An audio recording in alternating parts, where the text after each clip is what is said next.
Ashimwe bene data, ndaramukije abantu bose bisi yose barabanyumviriza ku izina banyita Pasikazi. Ndafite ubutumwa Imana yamaye kugira ngo dusangire. Ubwo butumwa bukaburi muri Yohani 5:5 kugeza ku 8. Haleluya. Ubwo butumwa nabwise ngo icyorezo corona ntago ariyo yonyene, hariho n'iyindi ndwara y'icyorezo ya kwisi yose. Namwe mashobora kuba mutayizi ariko murayizi. Iyo ndwara murayizi, inayivuga murayizi, murayimenya. Kandi murayizi iyo ndwara. Reka nsenge mbere yuko ndi butangire. Uwiteka data twese uri mu ijuru, ndagushima ko uyu mwanya umpaye wo kuvuga ijambo ryawe. Ndakwinginze Kristo Mwuka wera aze amfashe kugira ngo ubutumwa bwawe bugende. Data ndakweretse abantu bari bose ari bugumvirize. Ndagusabye Uwiteka Mwuka wera agenda basigurire. Nta yindi Mana iri hatari wowe Kristo. Ndenda kwinginze Kristo ugende ubahezagire. Abantu banduye corona, Data ndakwinginze ugende ubakize. Uwiteka n'abatarayandura, ndakwinginze ugende ubarinde. Abantu bose bari mu kwa muganga, ndagusabye Kristo ugende ubakize mu izina rya Yesu Kristo. Ndanze Satani n'abadayimoni mu izina rya Yesu Kristo, ndababohesheje mu izina rya Yesu Kristo. Ndakwinginze abamarayika bawe baze hano hantu kugira ngo baharinde, ni mu izina rya Yesu Kristo. Urakoze Kristo, ndizeye ko uri buze hano kugira ngo ufashe umurimo wawe, ni mu izina rya Yesu Kristo. Amen. Haleluya. Reka nsome Yohani 5:5 ngeze ku 8. Mugabo ngaho hari umugabo yaramaranye indwara y'imyaka 38. Yesu abonye uwo mugabo aryamye hasi, kandi akaba yarazi yuko yaramaze igihe kirekire arwaye, amubwira ati, urashaka gukira? Nyamugabo agwaye amwishura ati, mutungwa, singira umuntu wo kunshira mu kidengeri iyo amazi asebuye. Mugabo iyo ngize ngo ndaza, uwundi aca antanga kumanukayo. Yesu amubwira ati, haguruka utore uburiri bwawe utambuke. Haleluya. Yesu nashimwe cyane. Reka ntangire ku 5. Mugabo ngaho hari umugabo yararyamye. Mumbabarire. Mugabo ngaho hari umugabo yaramaranye indwara y'imyaka 38. Uyu numugabo yari ku kidengeri, yaramaze imyaka 38 agwaye. Yesu abonye uwo mugabo aryamye hasi, kandi akaba yarazi yuko yaramaze igihe kirekire agwaye, amubwira ati, Yesu yaraje aho hantu ahabona umugabo, kandi yacamenya ko umugabo amaze igihe kirekire agwaye. Urashaka gukira? Yesu yacabaza uwo mugabo, mbe urashaka gukira? Nyamugabo agwaye amwishura ati, mutungwa, singira umuntu wo kunshira mu kidengeri iyo amazi asebuye. Mugabo iyo ngize ngo ndaza, uwundi aca antanga kumanukayo. Uyu muntu ntabwo yari afite umuntu amutwara ku kidengeri, mbese iyo agize ngo aragenda abandi bacamutanga. Yesu amubwira ati, haguruka utore uburiri bwawe utambuke. Yesu acamubwira ngo natore uburiri bwiwe atambuke. Buno bugwayi uyu mugabo yaragwaye ntago tubuzi, nta nuko bashizeho ni indwara yariyo yaragwaye. Indwara yariyo yaragwaye twe tubona ko yaragwaye imyaka 38. Iyi ndwara rero dushire mu ibi bihe tugezemo. Ibi bihe hariho ingwara z'ibyorezo bihari. Noneho hariho icyorezo cyitwa corona cyateye, ariko icyo cyorezo ntago aricyo cyonyine kiriho. Noneho hariho nikindi cyorezo kiriho ku isi. Rero icyo cyorezo Imana igikayira cyane. Haleluya. Noneho hariho n'ibindi byorezo biriho ku isi. Yesu narutabara. Hariho icyorezo bita ubusambanyi. Icyo cyorezo bita ubusambanyi cyarakwiye no mu rushengero, mbese cyaranduje n'abakozi b'Imana. Abakozi b'Imana bazigavuga ubutumwa mbese arabasambanyi, baraye basambana. Abakozi b'Imana basigaye batwara abakristo babo bakobwa bagenda kubasambanya n'abagore b'abandi. Ubusambanyi, icyorezo cyitwa ubusambanyi. Umuntu asigaye diakona yarayasambanye, kandi ntagico imutwaye. Ntiyumvire no gushaka muganga ari we Yesu Kristo. Ubwo bugwayi rero bwandukiriye abantu bose, abakozi b'Imana, abaririmbyi, abatarabaririmbyi, abatari n'abakristo. Mbese ubwo bugwayi nta muntu numwe bwarebeye. Mbese ubwo bugwayi nta n'isoni bufite, bufata umuntu wari wese bukamufata bukamwizingiraho, nta nubwo bunamuvaho vuba keretse agiye gushaka muganga. Rero ubwo bugwayi abantu benshi barabugwaye kandi babumaranye igihe kinini. Ino jambo ry'Imana tubwiye ngo ujya muntu yari amaze imyaka 38 agwaye. Haleluya. Yaragwaye mwiyo myaka 38 Yesu ataraza. Ariko rero hariho n'abandi bamaze imyaka na 40 bagwaye iyo ngwara.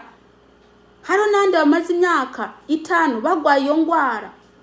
Hariho n'abandi bamaze imyaka 6 bagwaye iyo ngwara. Hariho rero n'abandi ico cyorezo ariho mbese kikibafata kikibanduza. Kandi rero umuganga avura iyo ngwara yamavugwa minsi yose, mu nshengero yamavugwa buri munsi. Ariko abo bagwayi ntago bashaka kuja gushaka muganga. Yewe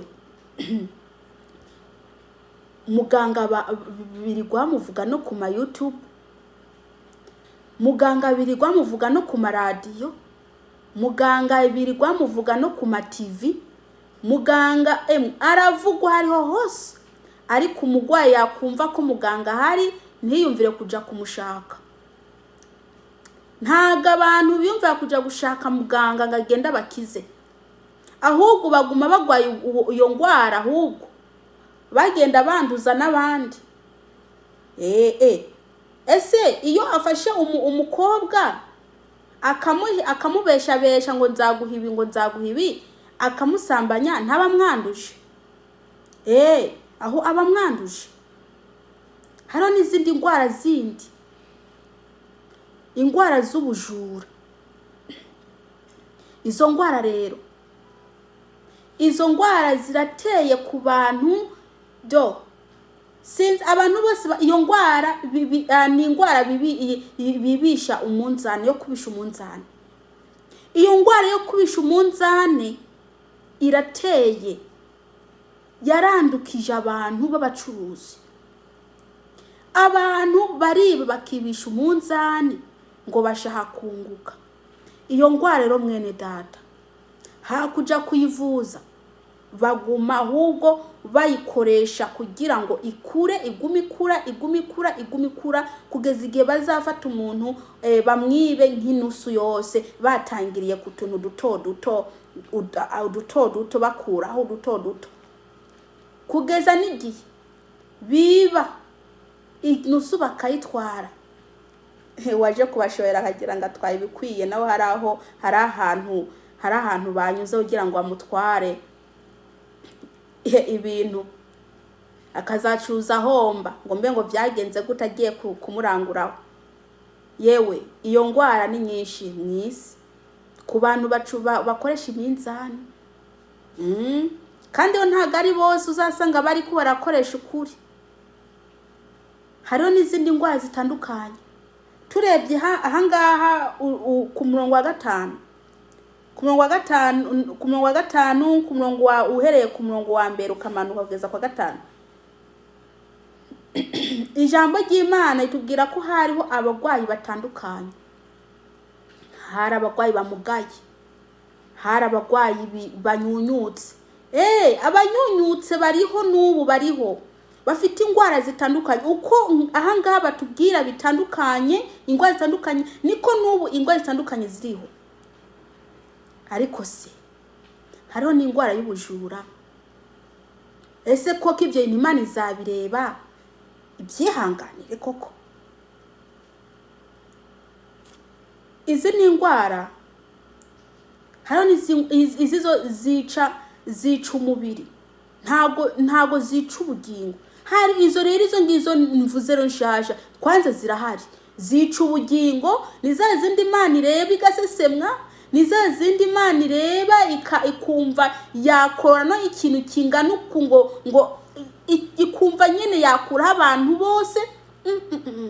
Mbega ingwara nyinshi, ingwara zitandukanye. Hari ingwara z'ububeshi, kandi bakakubesha bakagutwara utwawe. Hariho n'ingwara yateye we naye nibagiye. Hari ingwara z'ubuhanuzi bw'ububeshi, ingwara z'ubuhanuzi bw'ububeshi. Iyo ngwara yateye isi yose. Iyo ngwara rero iyo bene data, sinzi ngo nagakingirizo kahe muzaza mukoresha kugira ngo iyo ngwara ntibafate. Muze musenga kabisa kugira ngo ngwara ntibafate. Naho ubundi yateye isi yose. Iyo ngwara barayikoresha kugira ngo bagire business, bakagira business yo kugira ngo bazi baronka ibyo barya, kugira ngo bakironke. Mbese bagaza bagakubita ikiwani, bagakubita ububeshi ngo Imana yavuze nayo itavuze. Iyo ngwara iyo Imana irayanga. Iyo ngwara y'ubeshi Imana irayanga. Ngo bakavuga ngo nabahanuzi, naho ubwo nabahanuzi bakorera ikuzimu. Iyi Satani yarazanye abakozi bayo. Hariho n'indi ngwara mbona yubutse, ingwara yo kuyobya abantu. Ingwara abakozi Imana bagenda bakaka imiti kugira ngo bafate abantu babayobye. Babayobye kuzimu, bakorera ibintu biri kuzimu. Iyo ngwara bene data muze musenga kugira ngo ntizibafate, kuko iyo ngwara niyo bafata izazibajana ikuzimu, izazibajana ikuzimu. Hari ingwara nyinshi kwisi Imana yanga, ingwara nyinshi kwisi Imana yanga. Ingwara yo kuryamana abagore ku bagore, ariko iyo ngwara koko ese mwazayivuje? Ko nzi ko muganga hari ari we Yesu Kristo umwana w'Imana.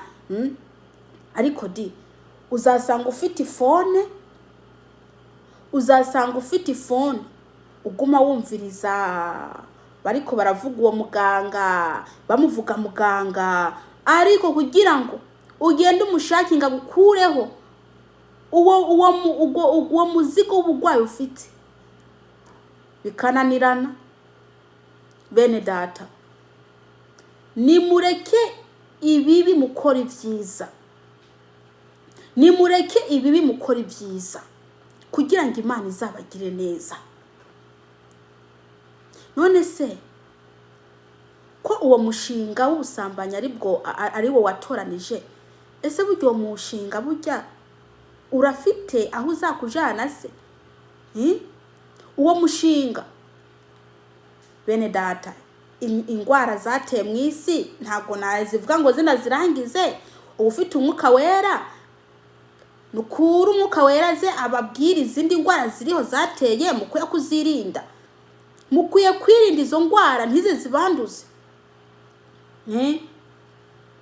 Corona rwose hateye isi yose, ariko hariho n'izindi ngwara Imana yanga. Iyo corona yo yica umubiri, ntago yica ubugingo. Ese izo ngwara zozo zica ubugingo, wumva tizo zikomeye? Ino ngwara ya corona igwaye uri mu gakiza irakwica umubiri, ariko ubugingo bukigira mu ijuru.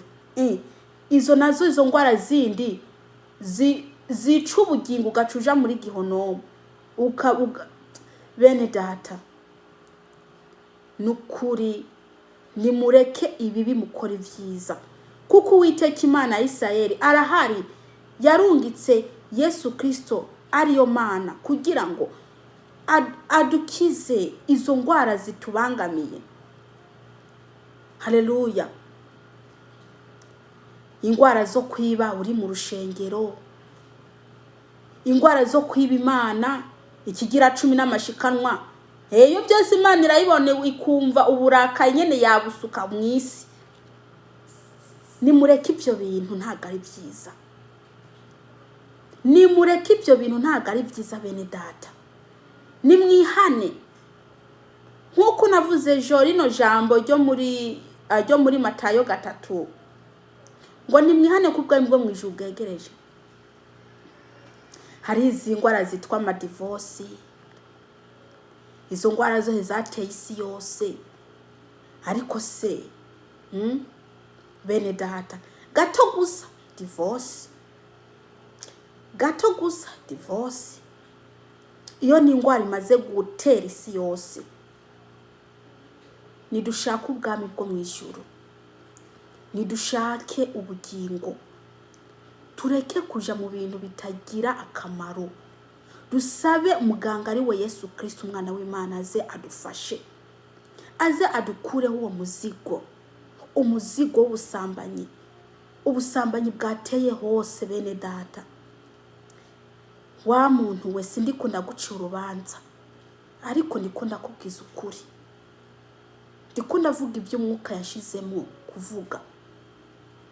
Ntuntuke ngo ndikunda guca urubanza, nuhinduke wumve icyo umwuka abwira ishengero. Kujya wewe ibyo ari karavuga ngo nta nubwo bifite n'isiguro. Ahubwo umwanya wo kuvuga ibyo bintu ntuburonka, ahubwo uronka umwanya wo kwiyumvira ati mbese bino bintu nzayivamwo gute, uyu muganga nzamwubahuka. Hariho abantu bavuga ngo mbese ko ibyana akoze ari byinshi, burya Imana yambabarira kubera ko itakubabarira. Nimwibuke ko Yesu atazanywe n'abagororotsi, ntago yazanywe n'abagororotsi, ahubwo yazanywe n'abanyabyaha. Ese we wabukomeye ukagenda gushaka muganga? Abagwayi nubagenda bagashaka muganga. Rero mwene data, iyo ngwara yawe ntugigumizeho, kuko iyo ngiyo izagutwara ikuzimu nutihana, izagutwara ikuzimu nutihana. Bamwe bariyorohereza, kandi hari n'abandi busanga bafite abantu mu rushengero baryamana. Ese mwavuye mwibyo katakamaro? Nimuve mwibyo nta kamaro, ngo Imana izabura kudutera izindi ngwara. Ino corona yaraje, hariho n'izindi ziri imbere zizaza, ariko abantu bazafata ibikoko baryamane, kandi ijambo ry'Imana ribituza. Abagabo bagende kuryamana n'ibikoko mwuka byaramwe, abagore baryamane n'ibikoko mwuka byaramwe. Hari ingwara kabisa iruta izo ngizo, hari indwara iruta izo ngizo koko, indwara zo kuryamana n'ibikoko. Abandi nabo bakaryamana n'abavukana, kandi ari ikintu kizira, ari umuziro imbere y'Imana. Abandi nabo bakaryamana n'ababyeyi babo, ari kiziro, ari umuziro imbere y'Imana. Bene data, nimureke ibibi mukora ibyiza, ngo nimushake Imana bigishoboka kabonwa, ngo nimumwambaze akiri hafi. Mureke izo ngeso zanyu. Yesu Kristo baguma bamuvuga hariho hose, Yesu Kristo baguma mwamamaza, nawe uramwumviriza. Kandi uwo Yesu Kristo niwe muganga twahawe. Ariko uguma ufite iyo ngwara, izakwizingireho, ize uzugeze n'igihe cyawe cyo kurangiza imyaka yo kubaho irangire, iki kwizingiyeho mpaka amaherezo ugende hari ikuzimu. iyo ngwara iravugwa genda ushake muganga kuvure. Nugenda ushake muganga kuvure, ureke iyo ngwara ngo izo ngwara uzivemwo zizikuvemwo bene data. Hari ingwara malaria, umutwe, mugiga, ibiki corona nayo nyene tuyishiremwo. Izo ngwara zose ni izica umubiri gusa, ariko muri rusange ndabishize hamwe ingwara yica ubugingo n'icyaha. Nimugaruke kuri Yesu. Yesu arabashaka. Yesu ashaka kubakiza. Bamwe mugwaye inyonjo mumaranye imyaka myinshi. Iyo nyonjo ndayivuge ko ari icyaha. Abandi nabo bagafata ngo bari ko barakina, bakavuga amagambo ateye isoni Imana itemera. Bene data, nimugaruke kuwiteka bigishoboka. Igihe niki cyo kuja kuwiteka, kandi ntiwiyumvire ngo ntiyakwabarira ngo asambanye kera, ngiyo ngwara ngo imaranye igihe kinini ngo Yesu ngo ntago yakwabarira. Kubera ko atakwabarira. Yesu yakwabarira. Gusa wicu ukora ni nufungura umutima wawe kugira ngo Yesu yinjire. Ubutumwa buravugwa henshi. Ese none uzakwireguza iki mwene data? Imbere y'Imana uzavuga ngo iki? Ese uzavuga ngo uyu muganga ntawo ngo ntawo narinzi, ngo nta nubwo nigeze ndamwumva? Kandi baguma muvuga no ku maradiyo hose. Udafite ifone, urafite ni radio. Mbese udafite ni radio uragenda guhaha mu isoko, usanga imiziki, indimbo z'Imana, ubutumwa buriyo. Ntago urumva ijambo bita Yesu, umugabo bita Yesu. Mwene data, nimugaruke kuwiteka.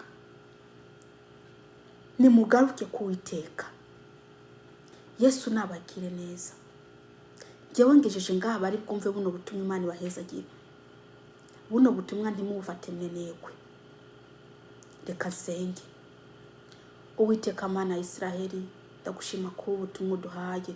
Ndakwinginze Kristo, ugiye neza umuntu ari wese ari bubwumvirize. Data, nta yindi Mana iriho mu isi no mu ijuru atari wowe. Ni mu izina rya Yesu Kristo, amena. Yesu abahezagire.